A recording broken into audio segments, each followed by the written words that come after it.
Sir Walter Raleigh sent the first English-speaking settlers to America. They built a fort on Roanoke Island, where today we have North Carolina. And they gave to and learned from the local people. But what happened to them? We're not really sure. But we do know that they showed the way for the pioneers that were to come and for the nation that would surely rise. So now we have a chance of celebrating and commemorating Sir Walter Raleigh's involvement with the United States, with America, 400 years ago, and at the same time, I hope, give people a chance to find out about how others exist, to try and understand how other people think, how other nationalities operate, and what makes them tick. And this, I think, on its own account, is worth doing from the point of view of increasing a little bit more the understanding that exists amongst different nations. Sir Walter Raleigh, explorer, discoverer, scientist, adventurer, soldier, sailor, poet and courtier, once lived here at Sherborne Castle.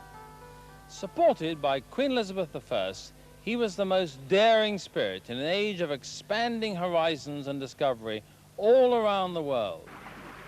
6 years ago, his cousin, Sir Francis Drake, was the inspiration of a massive round-the-world expedition which gave young explorers, in the words of our patron, the unique opportunity to seek challenges, develop skills, and learn to overcome what might seem to be impossible problems. Having seen myself what happened during the Operation Drake activities, and having met an enormous number of the young who took part in this particular exercise, I do know, I think, from first-hand experience, just what a difference it made to their lives. Apart from anything else, I think many of them had a change of life when they had to go through the selection tests that John Blashford-Snell devised, having had to wrestle with gorillas and pythons and God knows what.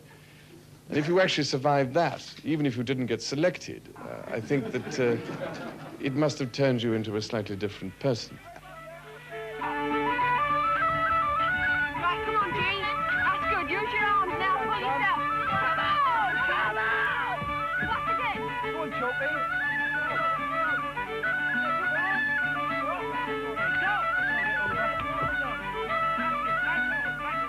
Push your hands on, son. That's it. Now lift up.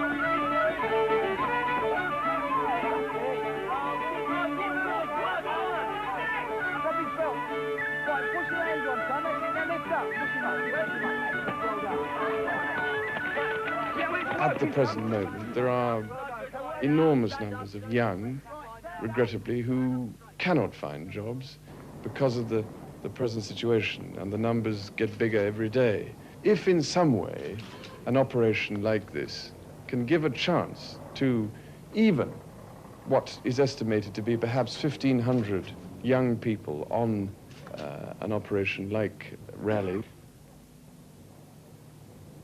if that small number can take part from this country in an international exercise and experience some degree of hardship and challenge, and also, at the same time, carry out useful scientific and social and community-based exercises all over the world. In other words, doing something constructive and useful.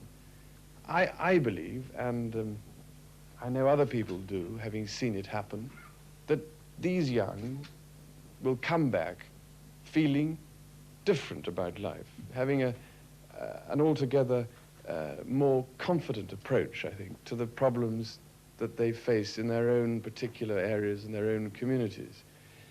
I personally, I can only speak from my own experience. We all can only speak from our own experience. But having been through a certain amount of, as it were, outward bound education myself, I know what it did for me.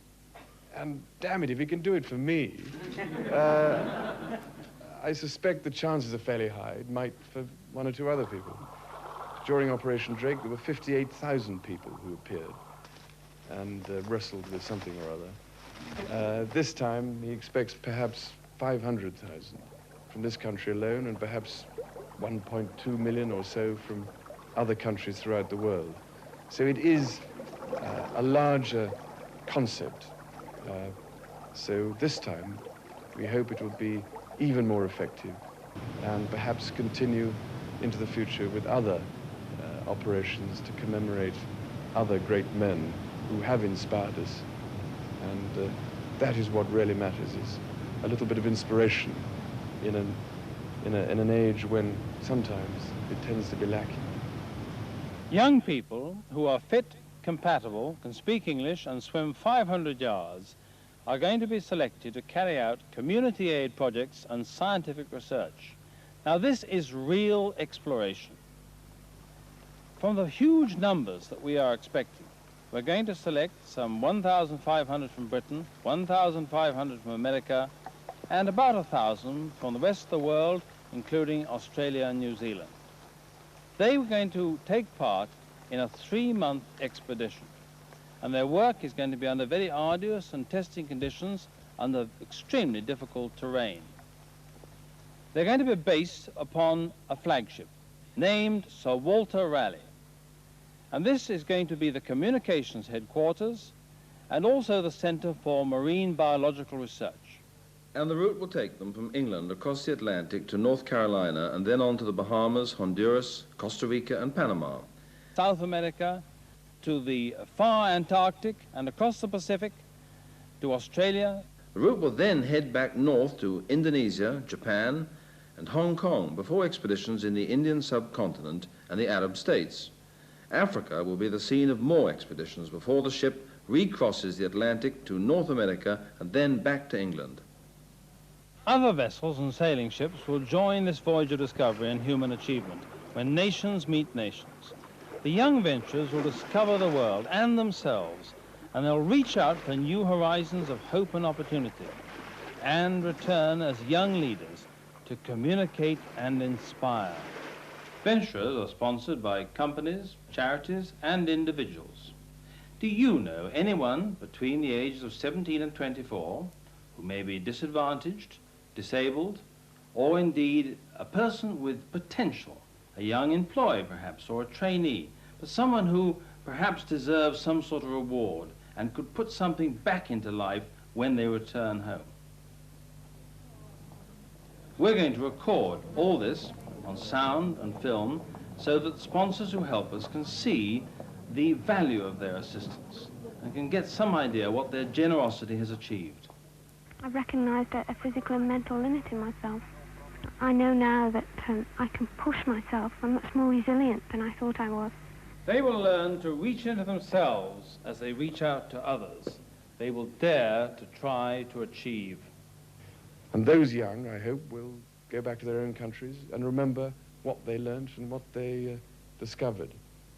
A lot depends, obviously, on the leadership and the voluntary activity of those who will be involved in this whole occupation, this operation.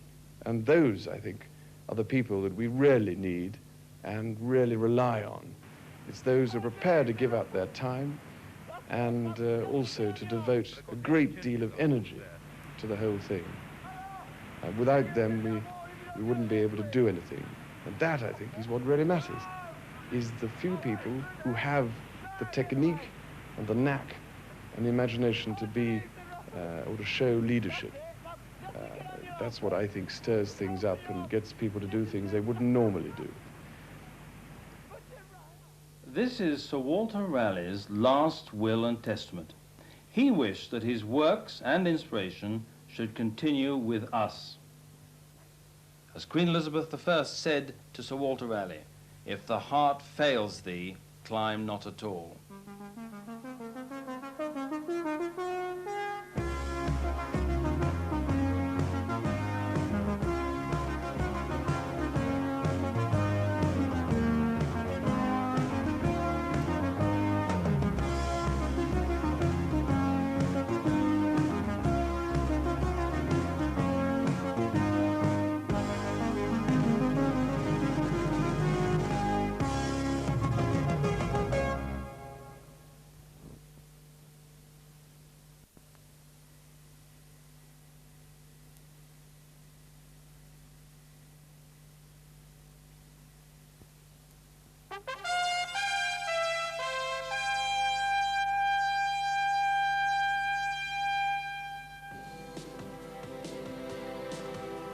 Since Operation Raleigh's flagship, the Sir Walter Raleigh, sailed from Hull in 1984 on the first expedition of a worldwide series, thousands of young people aged between 17 and 25 from over 40 different countries have been involved. They've worked for remote communities, greater scientific and cultural understanding, and the preservation of wildlife. In the words of Prince Charles, Operation Raleigh is a unique opportunity providing young people with the self-confidence which in turn helps them accept responsibility in a difficult world. Projects are far-reaching, from assisting with eye surgery in Panama to building schools in Chile, helping preserve the coral reef in the Turks and Caicos Islands, work in tropical rainforests in Indonesia, and community work in Kenya and Japan. Such work is a character-building experience and brings out courage, team spirit and determination in young people who might not otherwise have had the opportunity of working with communities who urgently require assistance. The qualifications for joining Operation Raleigh are simple enough: the ability to speak English and to swim. But the participants who survive the rigorous selection process also need compatibility, a sense of humor, determination and innate qualities of leadership.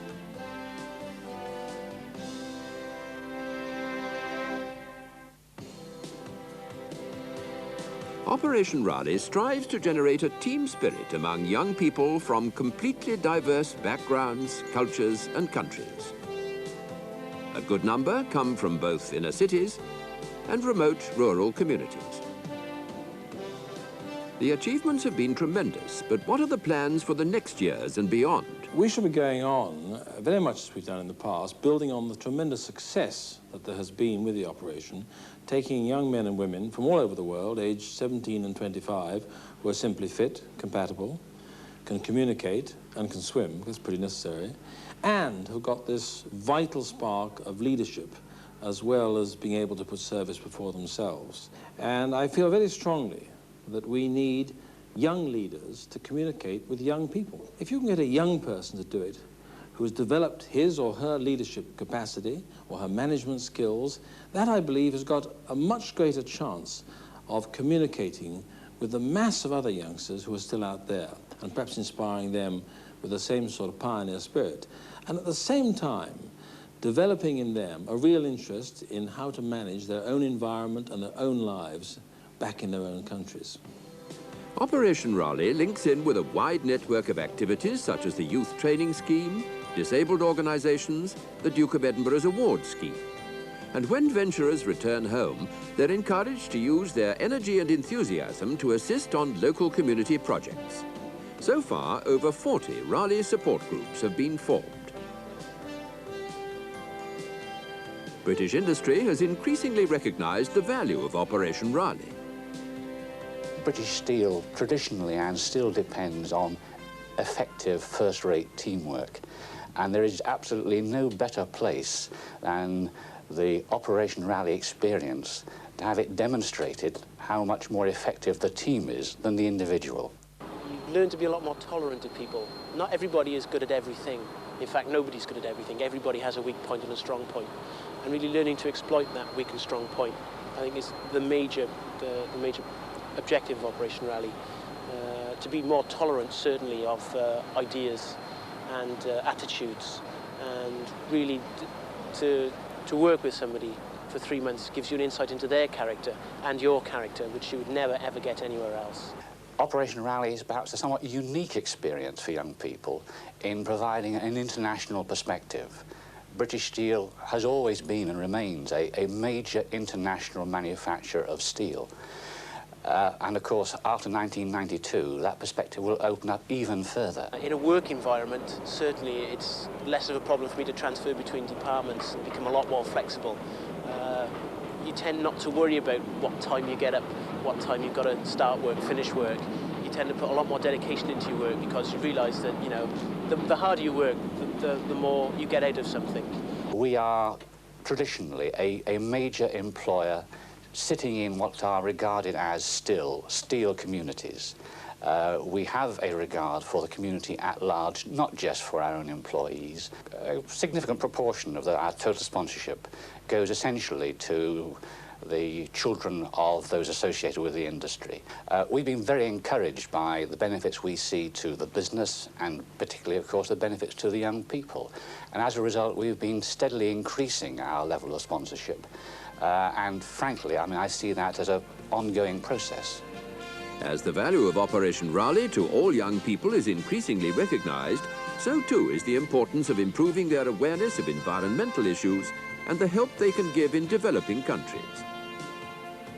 Operation Raleigh is not just about exploring and expeditions, although that's great fun. It's about young people developing their leadership potential.